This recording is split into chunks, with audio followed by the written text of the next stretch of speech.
Good morning, good afternoon, good evening. Welcome to Biafra News Watch 24. Depending on where you are watching us from. If this is the first time of coming across our channel, please do well to subscribe. Give us a thumbs up, give us a like, and turn on your notification bell so that you get notification anytime we drop value-added contents on this channel. Today on will be a very brief one. I just want to bring to our notice again what our own Mazi Nnamdi Kanu said some time ago. I think we are forgetting it. I think we are letting it slide, but I just want it to come back to our memory afresh. And then let's also stick to what we are doing. And what we are doing is very simple. What we are doing is making sure we push and have what is ours, and which is freedom. And as we are doing that, we know God is also helping us to achieve that purpose. So without wasting much of your time, I would just allow you to listen to this audio clip by Mazi Nnamdi Kanu. All right, over to you, sir. The crimes you have in the north, the insecurity you have in the north is as a direct consequence of their own action. They groomed them. Al-Qaeda in the Maghreb, ISIS in West Africa, Boko Haram, Fulani headsmen, bandits, all of them. Who brought them to Nigeria? It's Fulani. Fulani brought them into Nigeria. El Rufai brought them in. Bauchi State Governor brought them in. Are you people deaf and dumb and stupid? When you come out and you pretend, oh, we are one Nigeria, go and show me. Somebody was asking, where is the boundary, where would the boundary of Biafra begin? And I asked the fool, where did the boundary of Nigeria begin? People from Niger come in and go as they like. Most of these idiots are from Niger. They are building a pipeline to Niger. They are building a railway line to Niger. They are building roads to Niger. Whereas where the money comes from, which is Biafra land, we don't have those infrastructure. No, we don't.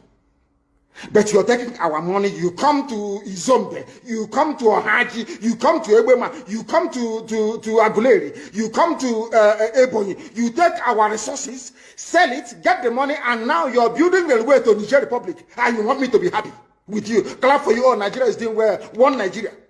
I think you are insane. You come to my land, you take our oil, you take our gas, you take our manpower, you take everything, our VAT, our tax that we pay. You are now building a road from Katsina to Niger. Airport in Niger. Refinery in Niger. You take oil, crude oil from my land, you take it to Niger, you refine it, you bring it back to me as a refined petroleum. Or as PPS as you call it. And you're telling me that that country is viable. You're telling me that Nigeria should be supported. We are in one Nigeria. We are not going anywhere. And you're dying every day. Because those that they appointed to speak for you, they gave them money and positions. So that they will come out on the pages of newspapers to give the world the misleading impression that everything is okay, when things are not okay. Go through the statements of Ohaneze and see the contradictions in it. Nigeria is not working. We are marginalized. And then you come back and say Nigeria is one. We must stay in it together. Are you not foolish? These are the useless intellectuals that you have. On one hand, you say Nigeria is not working. You're marginalized. You are being discriminated against. You're suffering. They're killing you everywhere. And you come back to the same place and say Nigeria must be one. Had Nigerians gotten together to say they want to be part of this useless contraption, that's entirely their business. I'm a Democrat, I've subscribed to it. But have you asked yourself this question? Why is it that all those asking you to remain in one Nigeria has something to gain from Nigeria, or they have benefited in the past? Nothing more, nothing less. I saw the letter that Atiku Abubakar wrote to President Biden. In it, Atiku Abubakar said to come and help us fight terrorism, in order to ensure that there will be no regional destabilization. That is their game plan at the U.S. State Department for very many years, until we stepped in. They keep trotting out these lies. Once Nigeria breaks up, there will be destabilization in the entire region. I said it because you don't understand African history. Most of these people are not educated. When I say, they say I'm insulting them. No, I'm not insulting you. Most of you are not educated. In Africa, we are tribal creatures in Africa. In Africa, we are tribal creatures in Africa. We always go back to our village where we were born, where our umbilical cord, how long, where it was buried. That's where we come from. That is why every Christmas, Easter, New Year festival, or August meeting, you see us migrating back to where we come from. And I keep saying these things to Africans, they don't understand it. They don't understand it. Everywhere in Africa during Christmas, if you like, be in South Africa, if you like, let it be in Kenya, you let it be in Rwanda, everybody from the capital goes to the village. If you go to Accra, the same thing happens. This past Christmas, if you like, go to Cotonou, go to Yaoundé in Cameroon. Everybody living in the capital cities of Africa, they go back to their villages. They go back to their tribes where they come from. Do they do that in the Western world? During Christmas, these people migrating from, oh, I come from Florida, I'm going to Florida. No, you don't.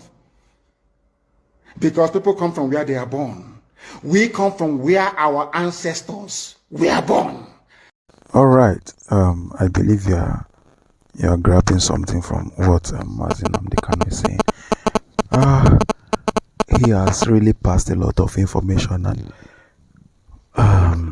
I don't think we can have such an information from somewhere else. I don't think so. Seriously, I don't think so. But you see, it is really, really, really, really heartbreaking that we are going through all this and nobody's saying anything about it. Yeah, but let's just keep hearing and let's hear to the end. That is the difference between black people in Africa and those from Europe and other parts of the world. We come from, so if you ask somebody, where do you come from? He or she will mention their village. That is what makes us Africans.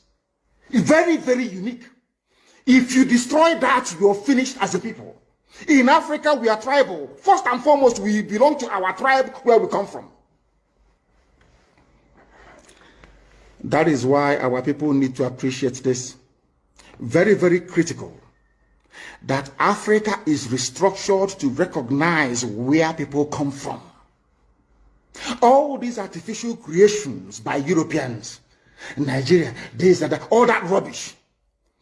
That is why you can never ever make any progress for the next 6 billion years. You can never ever make any progress in the zoo.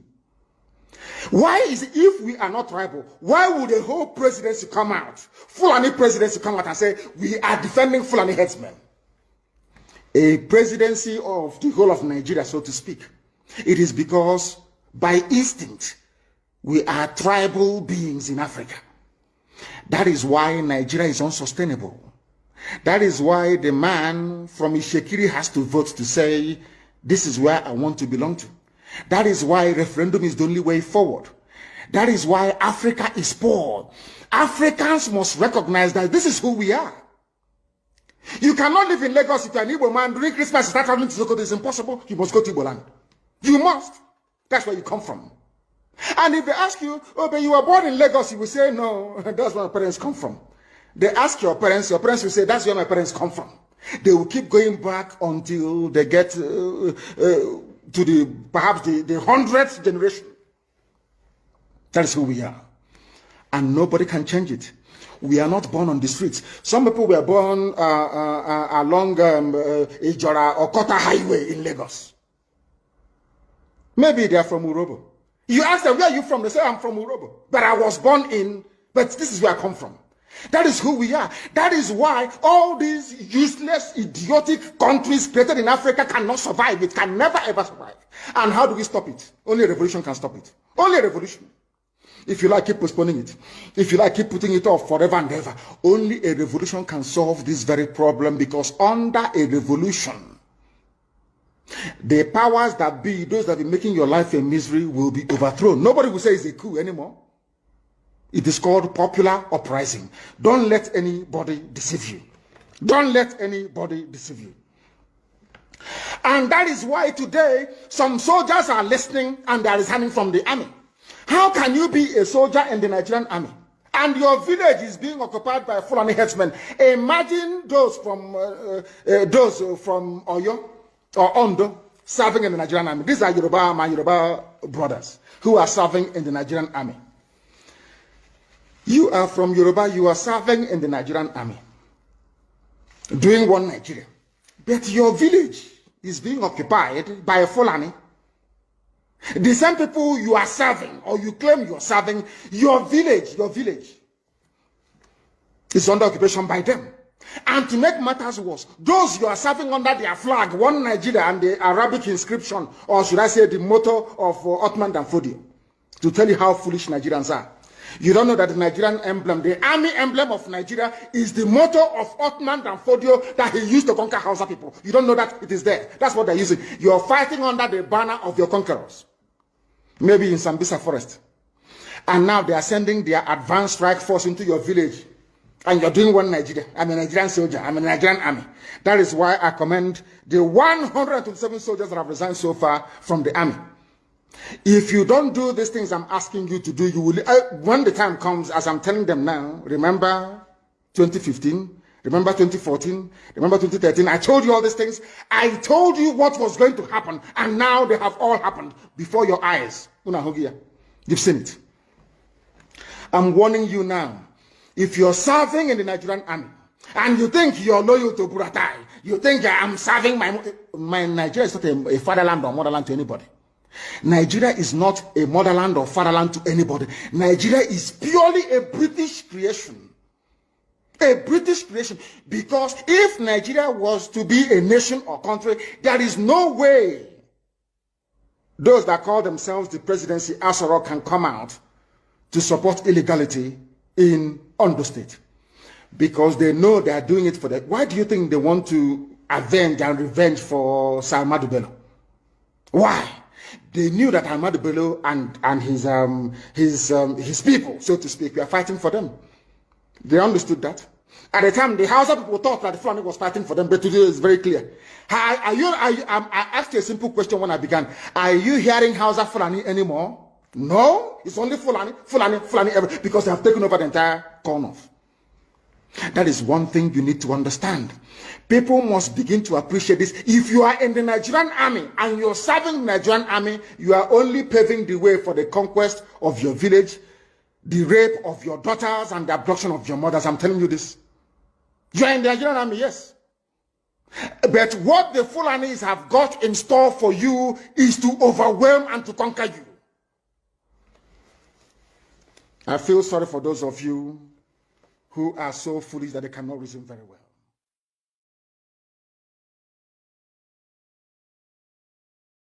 All right. I believe you have done the needful by listening to the audio clip to the end.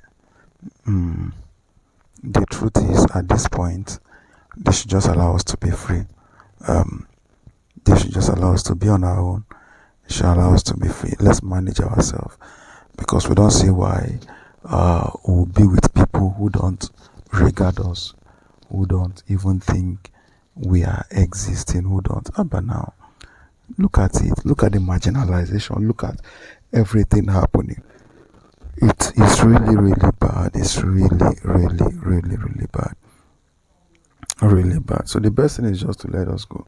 And we're doing our best. We are doing all we can to make sure that happens. God bless Mazi Nnamdi Kanu. God bless Prime Minister Simon Ekpa. God bless all the Biafrans everywhere they are. You say. All right. Thank you very much. This still remain Biafra News Watch 24 till we come your way next time. Goodbye.